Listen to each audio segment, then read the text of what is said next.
Welcome to a world where hearts collide, secrets unravel, and love refuses to be tamed. On this channel, passion burns slowly, enemies become lovers, alphas claim their fated mates, and powerful heroines discover the strength of their own desire. Every story is a journey, filled with tension, longing, betrayal, and the kind of romance that keeps you listening long after midnight.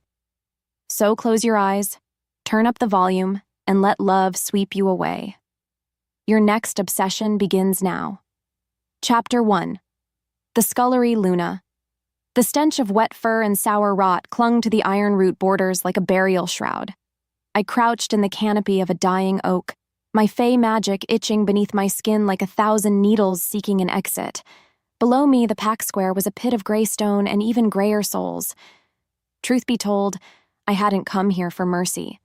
I had come for a ghost. I watched her then. Lyra, my sister.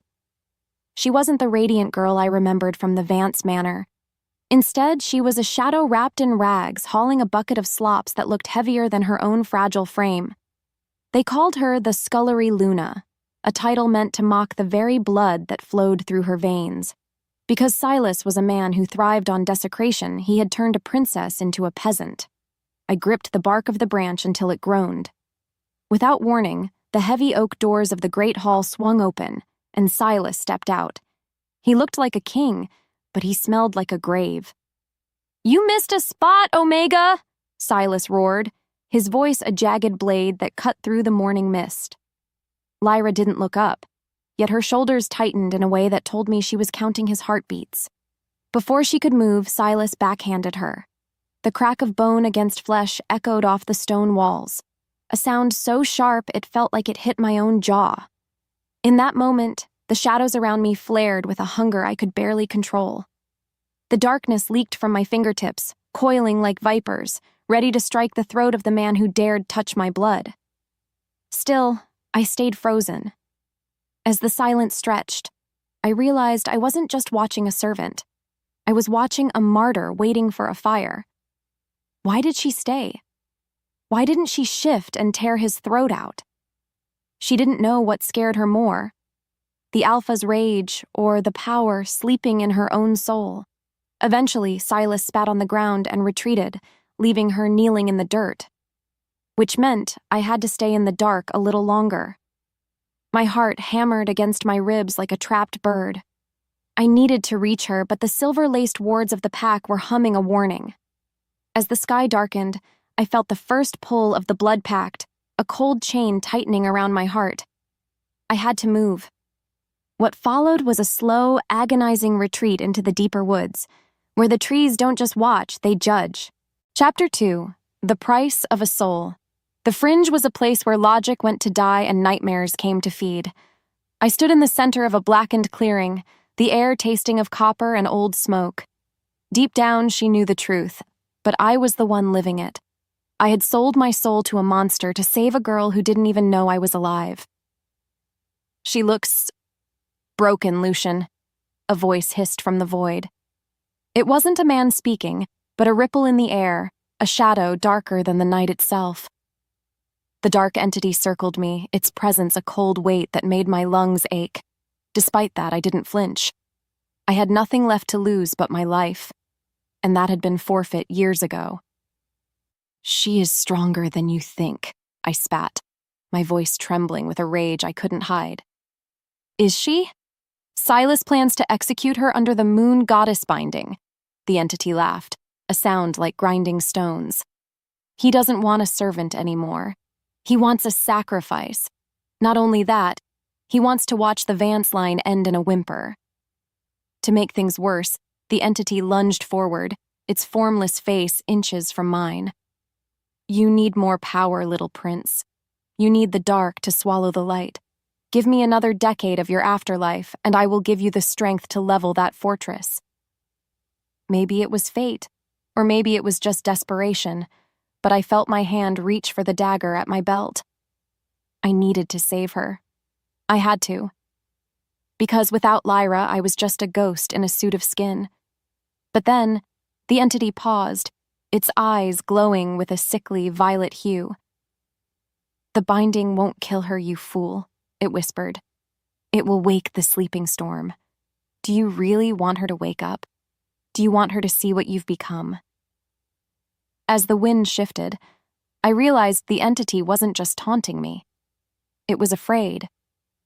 With every heartbeat, I could feel the ticking clock of the ritual. The execution was coming. More importantly, the entity was right about one thing.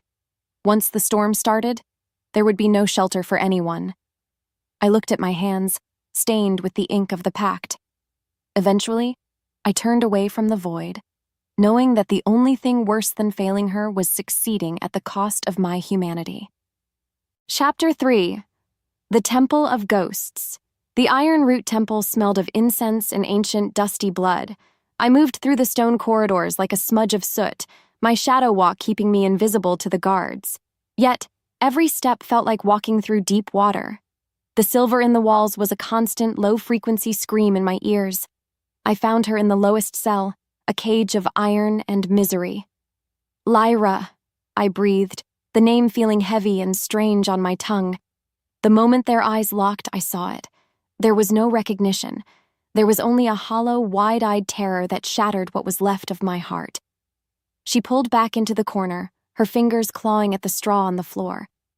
She didn't know what scared her more, the intruder in the dark or the fact that I looked like a ghost she'd tried to forget.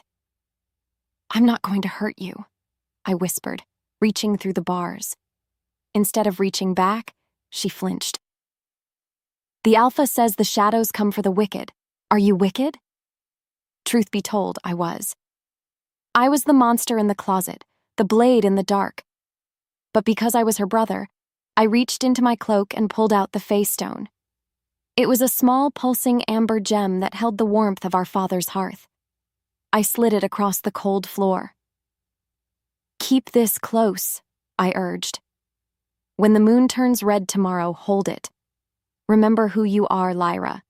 You are not a scullery maid. You are a queen of the summer court." As her wolf stirred, she looked at the stone, and for a fleeting second, the fog in her eyes cleared. A spark of gold flickered in her iris.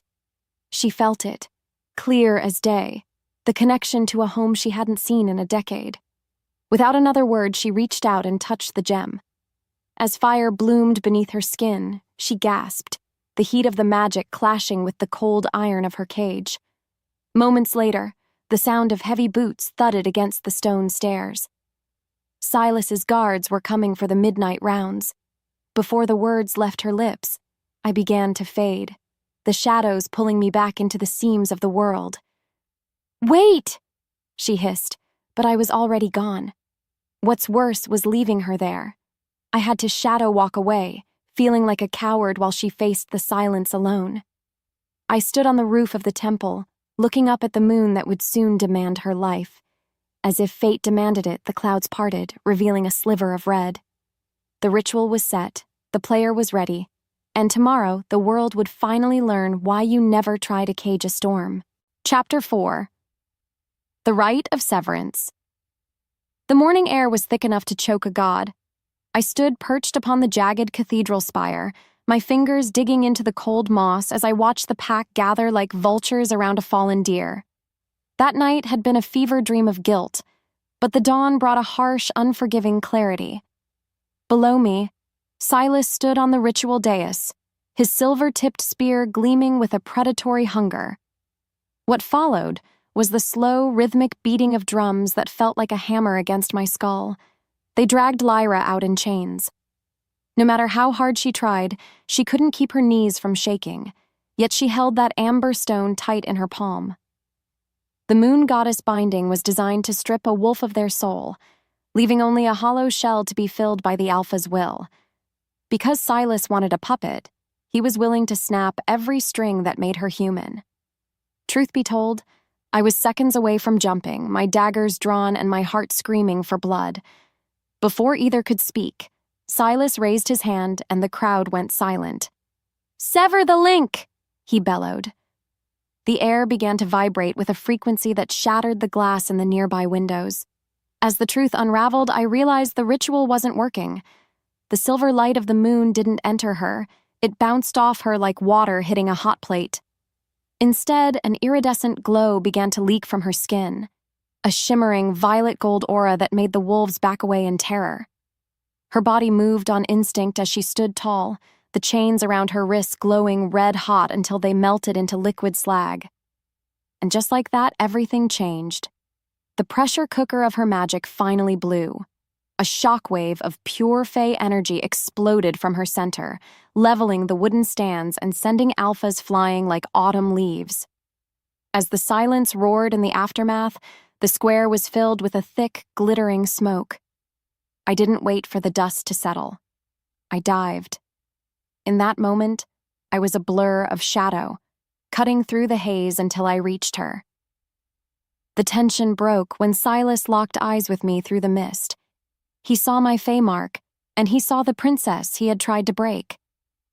I grabbed Lyra, my magic wrapping around us both like a protective shroud. Before the guards could find their footing, we vanished into the seams of the world, leaving a crater where their pride used to be. Chapter 5. The Shadow of Recognition. The fringe was a tangle of weeping willow trees and thorns that tasted like iron. I dropped Lyra onto a bed of soft moss, my lungs burning from the effort of the shadow walk. Soon after, she scrambled backward, her eyes wide and wild like a trapped animal. She didn't know what scared her more, the fact that she had just leveled a city square or the man standing before her with shadows leaking from his eyes. "Stay back!" she shrieked, her voice cracking like dry wood. Despite that, I stepped forward, my hands held open in a plea I didn't know how to voice. "Lyra, it's me. It's Lucian." As her wolf stirred, she growled, a low, guttural sound that didn't belong in a human throat. She was trying to find the safety of her cage because the freedom of the forest was too loud, too bright, and too terrifying. Deep down, she knew the truth, but her mind had been conditioned by a decade of abuse to see kindness as a trap. More importantly, she didn't recognize my face. She only saw the darkness I carried. "You're one of them," she whispered, her fingers digging into the dirt. "A monster. You smell like the void." In the span of a breath, the hurt of her words cut deeper than any silver blade Silas possessed. I realized then that her trauma was a fortress I couldn't simply tear down. Rather than argue, I pulled back my sleeve, revealing the glowing fey mark on my forearm. It pulsed with a rhythmic golden light, the exact same light that was currently bleeding from her own fingertips. "Look at me, Lyra," I commanded softly. "We are the same. We are the storm they tried to bury." The space between them burned as she stared at the mark. I saw the gears turning, the memories of a brother and a manor and a life before the chains trying to surface through the mud of her mind. As if pulled by a string, she reached out a trembling hand toward my arm. Maybe it was fate, but the moment her skin touched mine, a spark of pure, unadulterated power surged between us. Yet, the moment was short-lived, for the forest suddenly went silent and the air grew cold with the scent of silver cinder. Chapter 6. The Silver Cinder War. The first arrow hissed through the air, trailing a ribbon of toxic green smoke. I knocked it aside with a conjured blade of shadow, but the contact sent a jolt of agony up my arm. Which meant Silas hadn't sent regular wolves, he had sent the Cinder Guard. Without warning, 3 massive wolves emerged from the tree line, their fur matted with silver armor that hummed with a deadly resonance. "Run, Lyra!" I shouted, stepping between her and the predators. Still, she didn't move. She was paralyzed, watching the wolves she had feared her whole life close in for the kill. I lunged at the lead wolf, my daggers singing a song of death. But then, the silver cinder weapons did their work. Every time my shadows touched their armor, the magic dissolved into nothingness, leaving me exposed. I was slashed across the chest, the silver burning my fey blood like acid. What's worse was the realization that I couldn't protect her. I was overwhelmed by the very technology designed to hunt my kind. As her pulse raced, Lyra watched me fall to one knee. She saw my blood hit the grass, and something inside her finally snapped. As if fate demanded it, she didn't run. She didn't hide. She stepped forward, her eyes turning a solid, iridescent violet. Leave. Him. Alone. Her body moved on instinct as she slammed her palms against the ground. The trees themselves seemed to answer her call. Roots as thick as pythons erupted from the earth, wrapping around the cinder guards and crushing their silver plates like tin foil. In the echo of her voice, the forest itself became a weapon. The wolves howled in agony as the very nature they claimed to rule turned against them. At that moment, I realized I wasn't her savior. I was her witness. As the silence stretched over the broken bodies of our enemies, Lyra stood in the center of the carnage, her breath coming in ragged gasps. Between them, something cracked, a barrier of fear falling away to reveal the raw, terrifying power of the lost princess. I stood up, clutching my wounded side, and looked at her with a mixture of awe and terror. "They won't stop coming," I said, my voice trembling. She felt it, clear as day, the weight of the war we had just started. As the wind shifted, she finally looked at me, and for the first time I saw my sister looking back. Eventually, we turned toward the heart of the fringe, heading for the rebellion's camp, knowing that the real fight was only just beginning.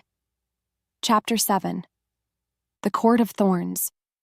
The rebellion's camp was a jagged scar of crystal and vine hidden deep within the mountain's throat. As we crossed the threshold, the air changed from the damp rot of the forest to the sharp, ozone sting of high magic.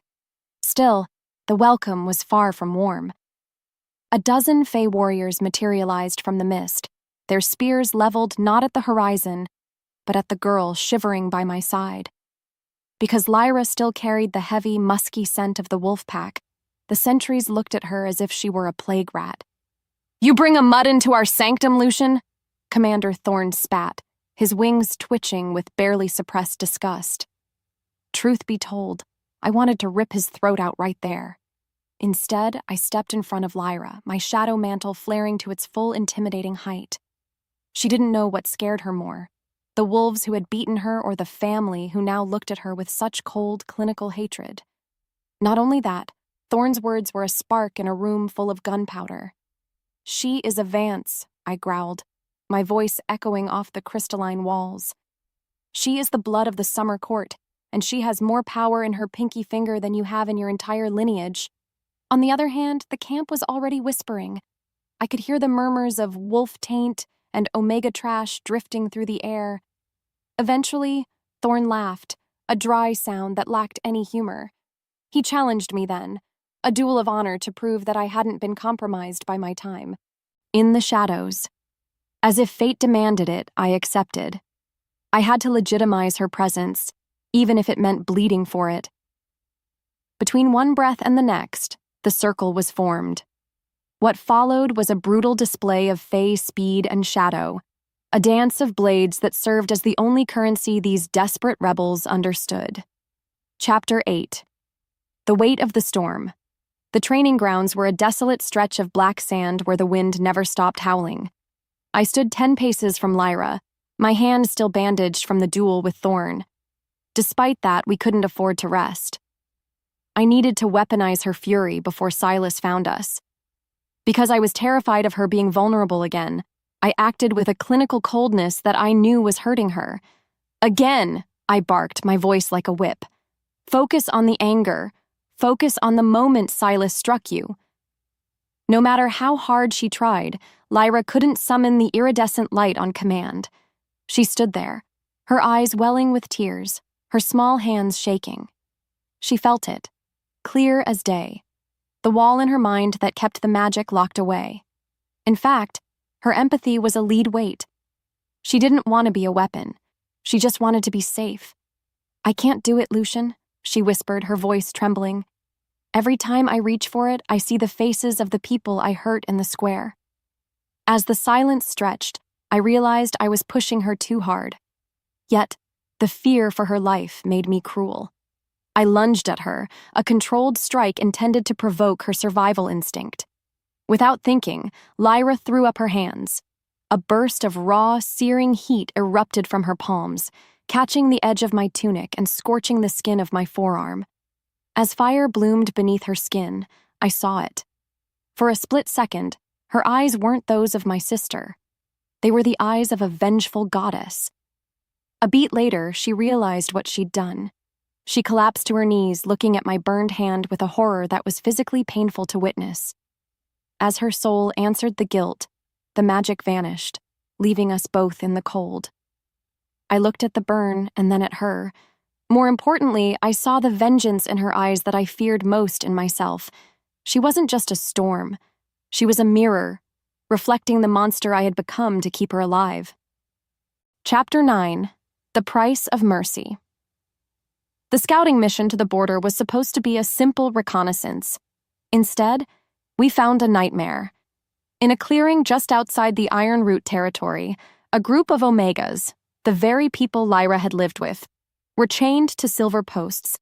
They were being tortured for information about our location, their screams tearing through the canopy. As the wind shifted, the scent of burning hair and copper hit us like a physical blow. "We have to help them," Lyra hissed, her body tensing like a coiled spring. "We can't," I whispered back, my hand clamping down on her shoulder.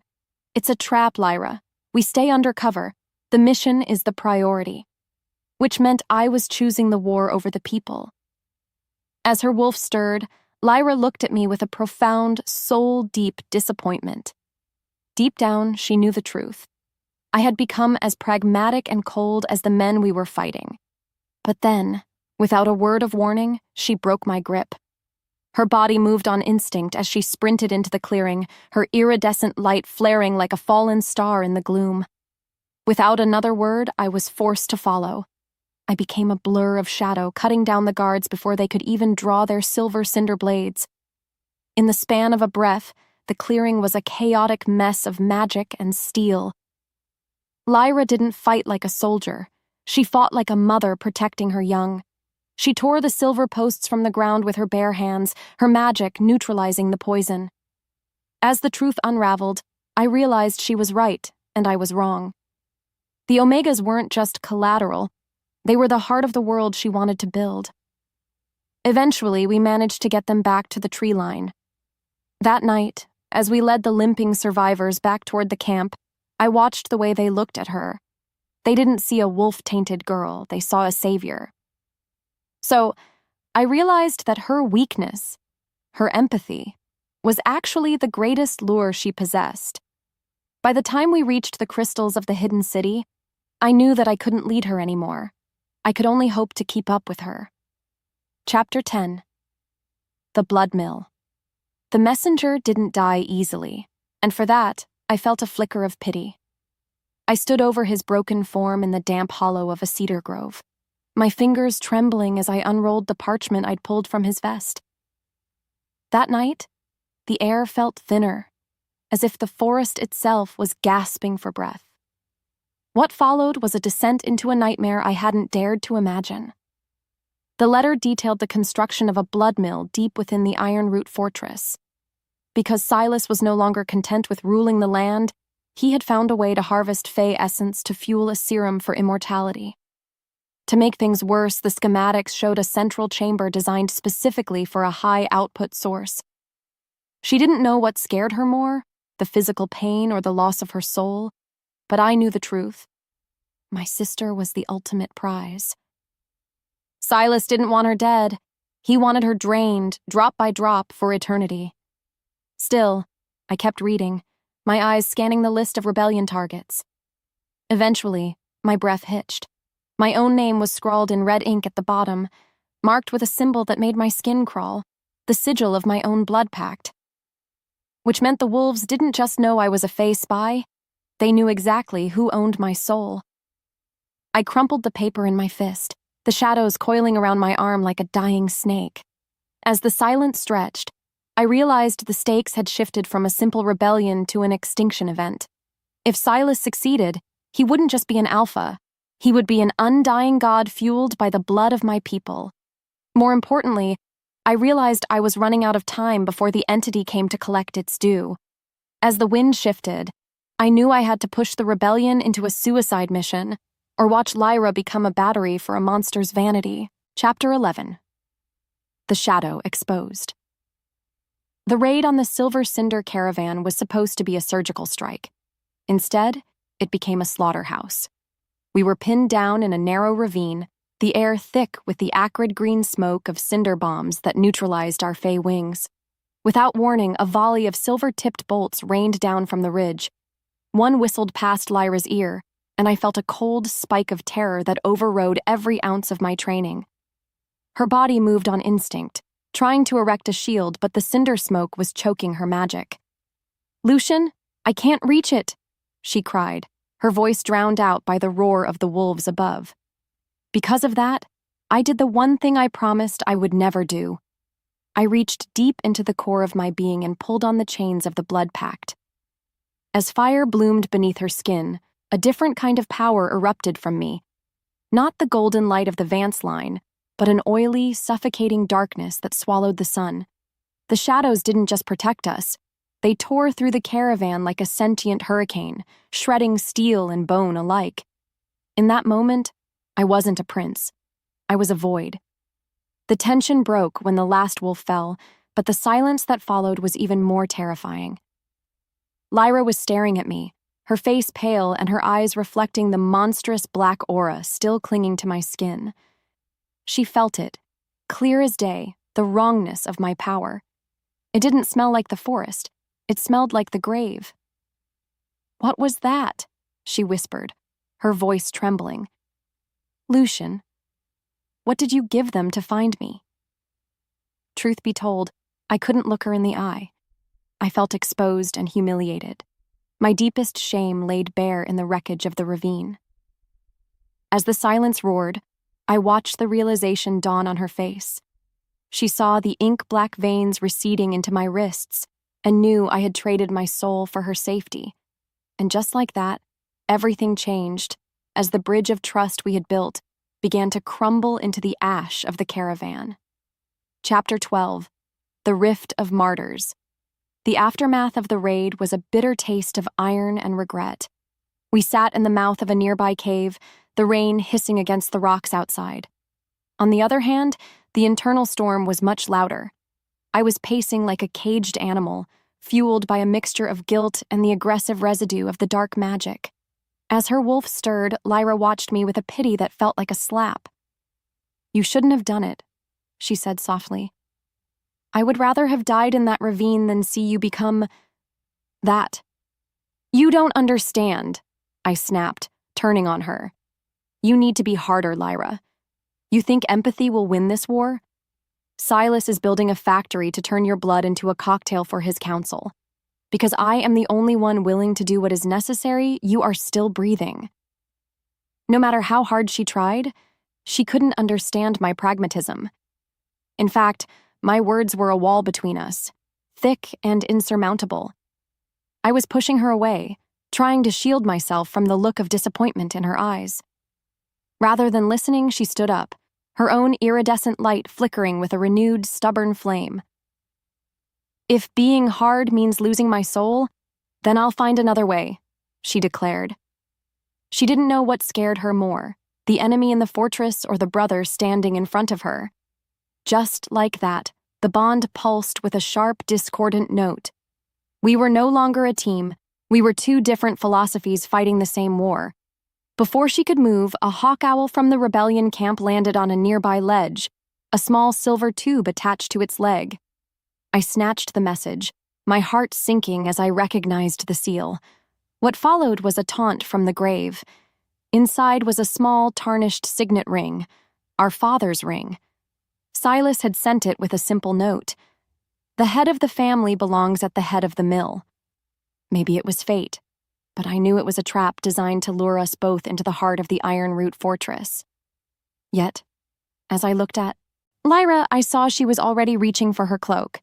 As if fate demanded it, the message hadn't just brought news. It had brought the final push toward a confrontation we weren't ready to win. Chapter 13. The Martyr's Choice. The moon was a sliver of bone in a sky the color of a fresh bruise. I adjusted my cloak, the fabric heavy with the scent of pine and desperation. That night, the camp was quiet, but my mind was a riot of static and fear. I had decided to go after the signet ring alone because I couldn't bear the thought of Lyra being used as a catalyst for Silas's immortality. I was halfway to the tree line when a voice, clear as a bell and sharp as a razor, cut through the dark. "You're leaving without me." I froze. Lyra stood by the ancient sentinel tree, her arms crossed. She didn't know what scared her more, the mission or the fact that I still didn't trust her. On the other hand, I was resolute in my solo martyrdom. "It's a trap, Lyra," I said, my voice tight. "I'm a creature of the dark now. I can slip in and out. You're a beacon. You're too bright to hide." What's worse was the lie in my tone. I didn't think she was weak. I was just terrified of her strength. In fact, I finally admitted it. "I don't think you're ready.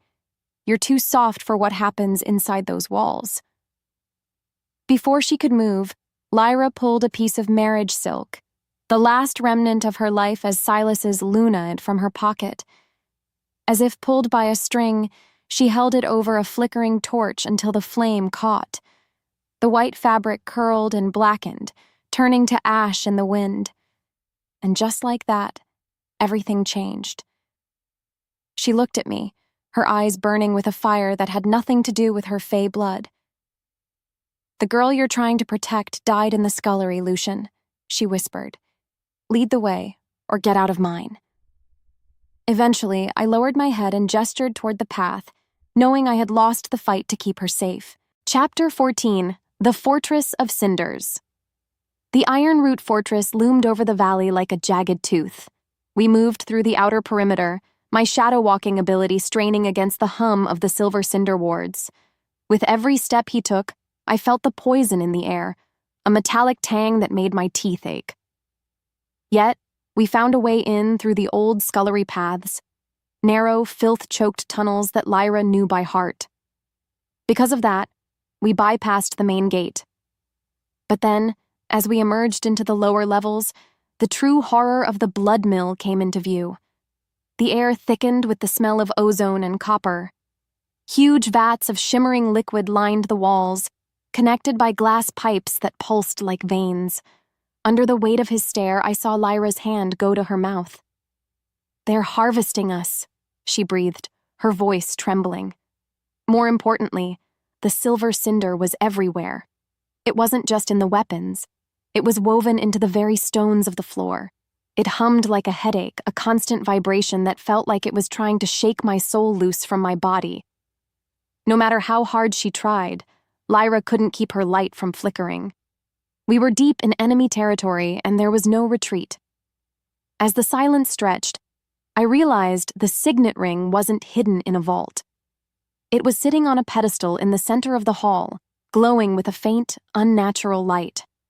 Without warning, the hair on the back of my neck stood up. The ring wasn't a relic. It was a beacon. Before I could shout a warning, the sound of heavy iron gates slamming shut echoed through the chamber, sealing us in. Chapter 15. The trap is sprung. Silas appeared on the balcony above, his face twisted into a grin that didn't reach his cold, wolfish eyes. As her name left his lips, the silver cinder lights in the room flared to a blinding intensity. I tried to lung forward, my daggers ready, but the air suddenly turned to lead.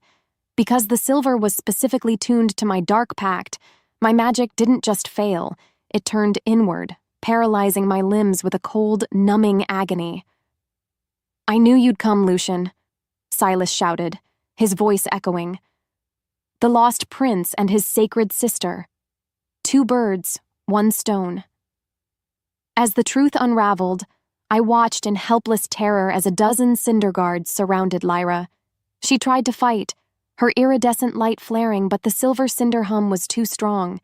It was as if the room itself was designed to drown her. At that moment, my monster side was neutralized. I was just a man, pinned to the floor by the weight of my own choices. What followed was the appearance of the dark entity. It manifested in the corner of the room, a swirling vortex of shadow that only I could see. It didn't help. It just laughed. Deep down, she knew the truth, and so did I. We had walked right into the heart of the machine. As if summoned, Silas stepped down the stairs, a silver collar in his hand. "He traded his soul for you, Lyra," Silas mocked, pointing at me. "And now I'm going to use your soul to make sure I never have to face the dark he lives in." Before the words left her lips, Silas snapped the collar around her neck. Her light didn't just dim, it screamed. I reached out a hand, my fingers clawing at the stone, but I was dragged toward a cage of cold iron. As the sky darkened outside the high windows, the ritual began to hum. And she let it happen, her eyes locking onto mine one last time as the darkness of the fortress swallowed us both whole. Chapter 16. The Poison of Pride. The dungeon air was a toxic soup of damp stone and aerosolized silver. I lay on the freezing floor of my cage, my skin burning where the iron bars touched my flesh. What followed was a slow, agonizing realization of my own failure. Every breath felt like inhaling ground glass because the silver cinder was specifically designed to keep Faye's magic in a state of constant, painful collapse. Through the narrow slit in the heavy door, I could hear her. Lyra was being taunted in the hallway, her soft voice replaced by a hollow, haunting silence. She didn't know what scared her more, the physical drain of the collar or the sound of Silas's laughter echoing off the rafters. Deep down, she knew the truth, and it was a truth I had carved into her. I had tried to be her shield, but I had only become her cage. My protection had led her straight into the blood-hungry hands of a tyrant. What's worse, Silas stepped into my line of sight, his boots clicking with an unbearable finality.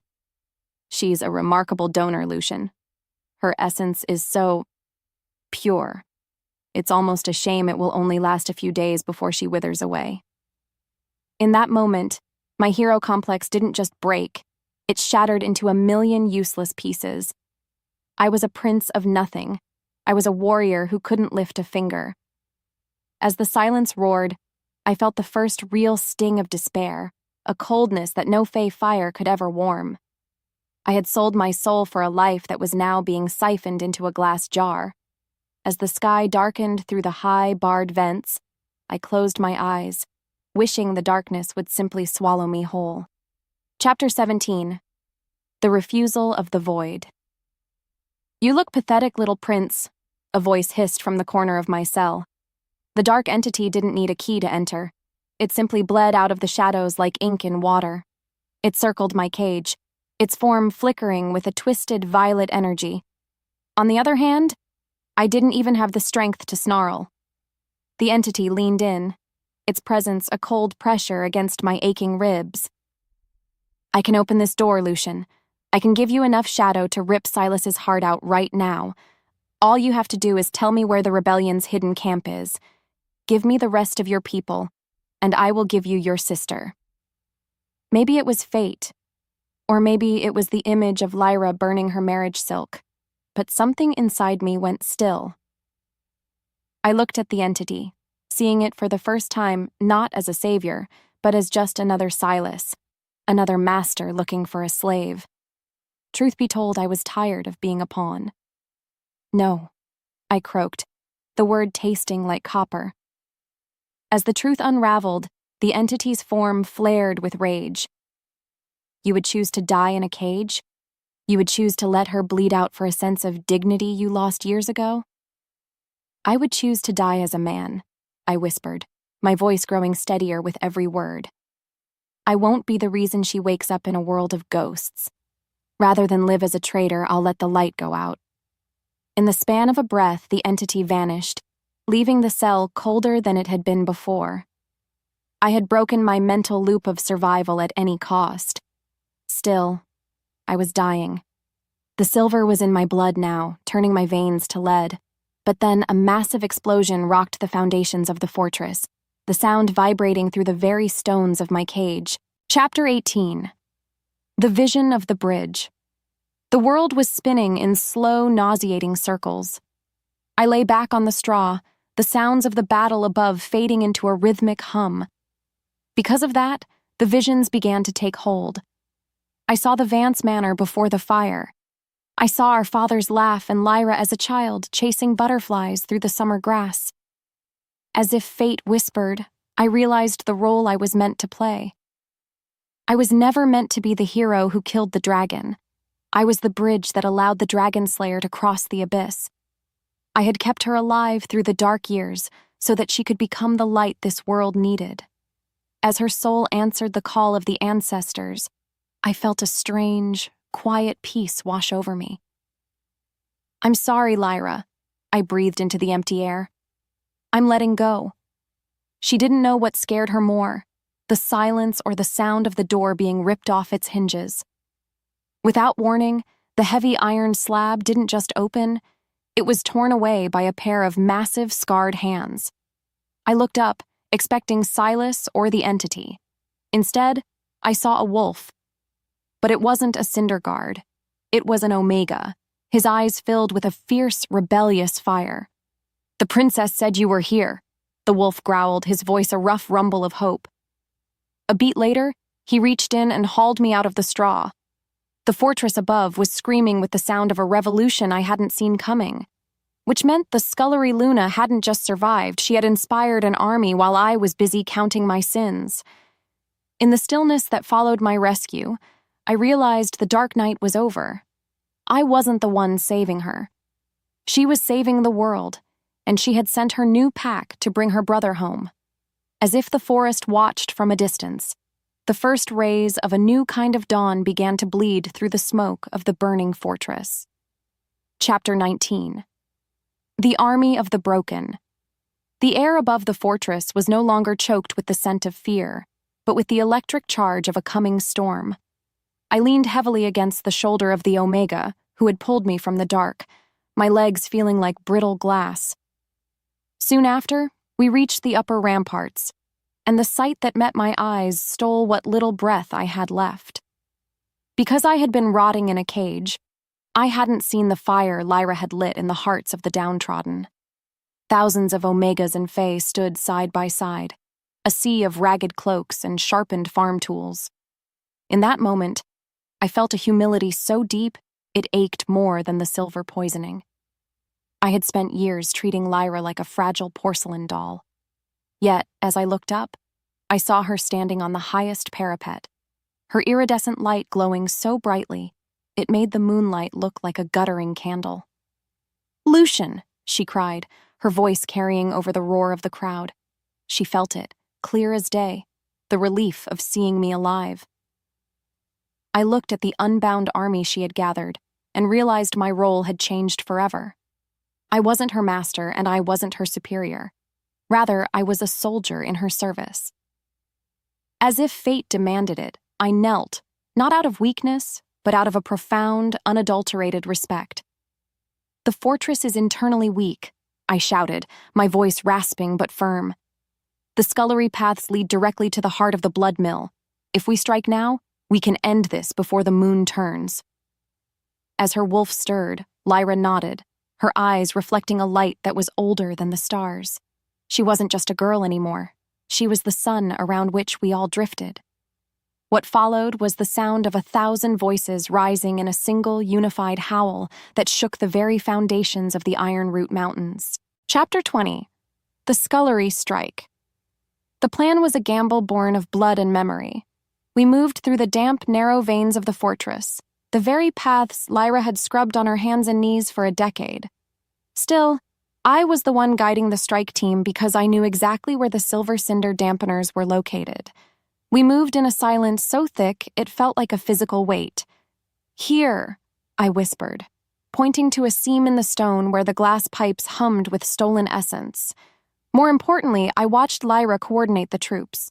She used her magic not to destroy, but to empower, weaving her light through the Omegas to shield them from the silver's bite. No matter how hard she tried to keep her expression clinical, I saw the love she felt for every soul in this tunnel. "We take the mill first," she commanded. "Then we find Silas."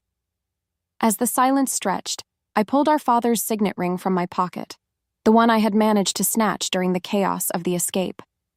In the echo of his voice, I could almost hear our father telling us that a crown is only as strong as the people it protects. I pressed the cold metal into her palm. "Lead us," I said simply. The space between them burned as our hands met. For the first time in 10 years, there was no shadow between us. No lies, no pacts, and no secrets.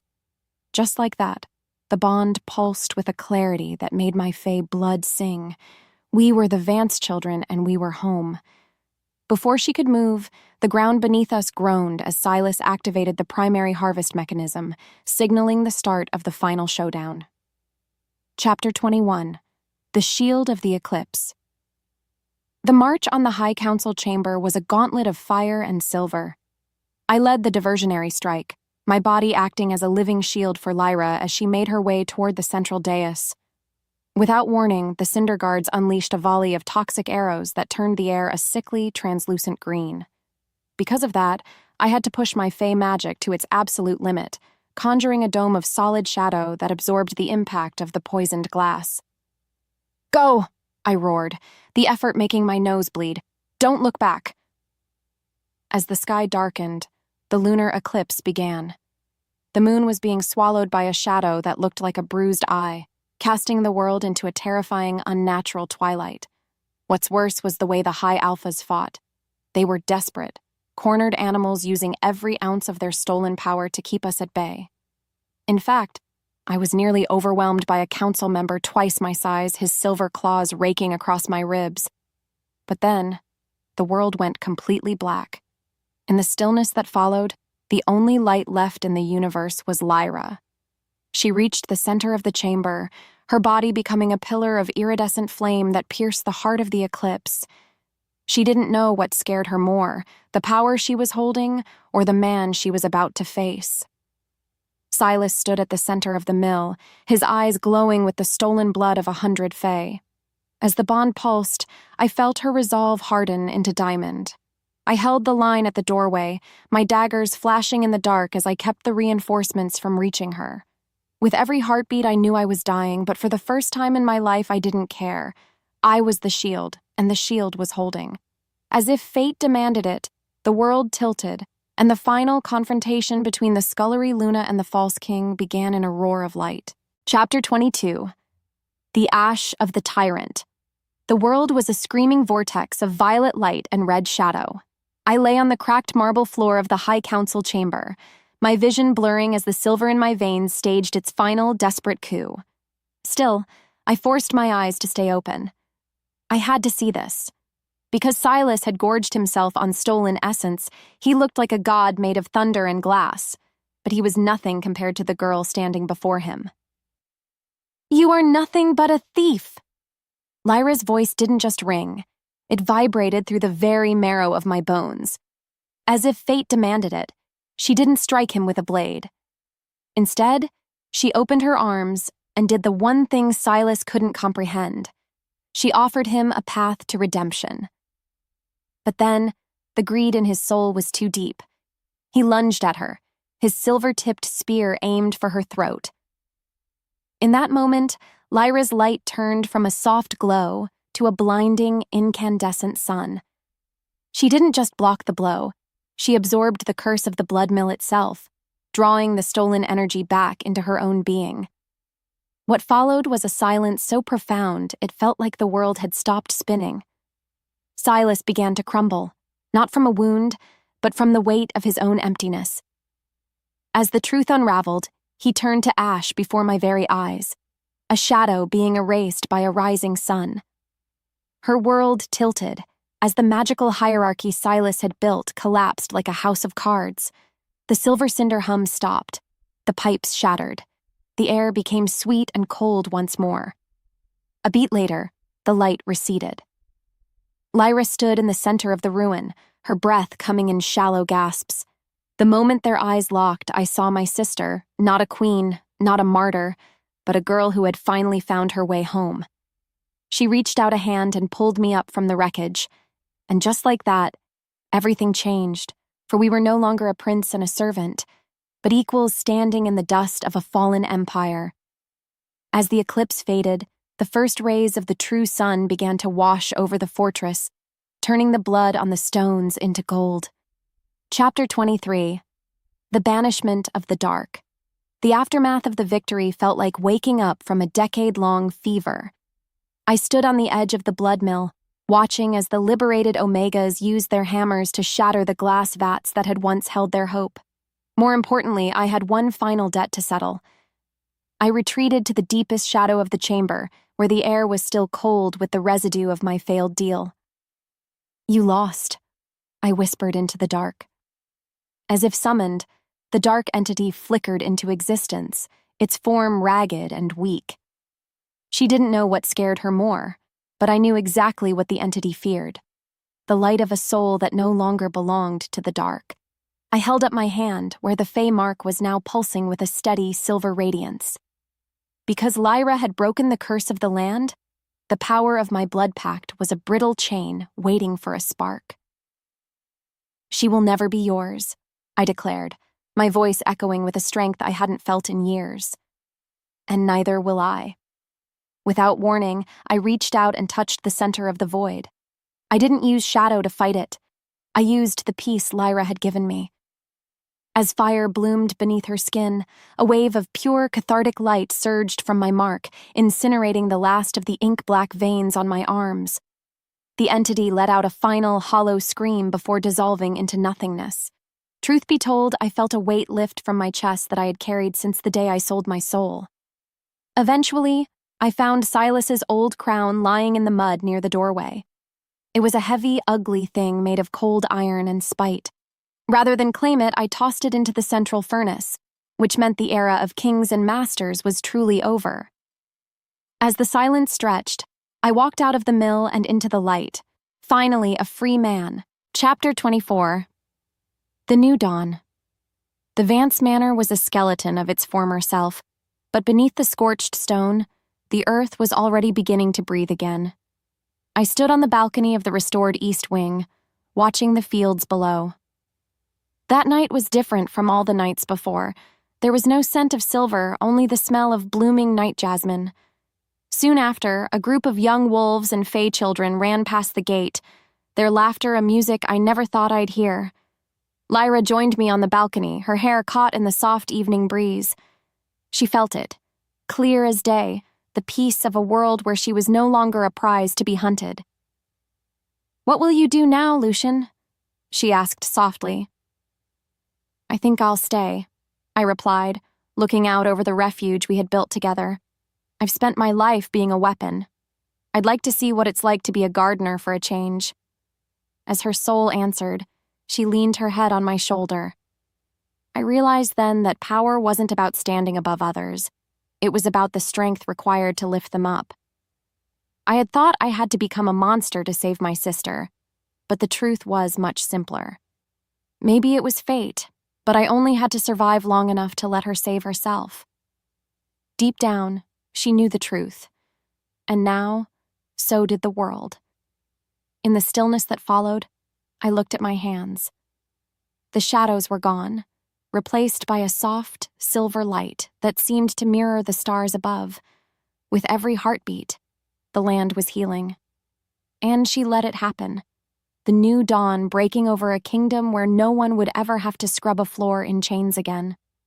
Lucian's final thought was a quiet prayer of thanks to the sister who had led him out of the dark. Epilogue. The sun sets over the Vance refuge, casting long, golden shadows across a garden where the roses grow without thorns. Lucian stands at the gate, no longer the lost prince, but the guardian of a new beginning. He watches Lyra lead a circle of survivors in a song of the summer court, her voice a bridge between the past and a future that belongs to them all.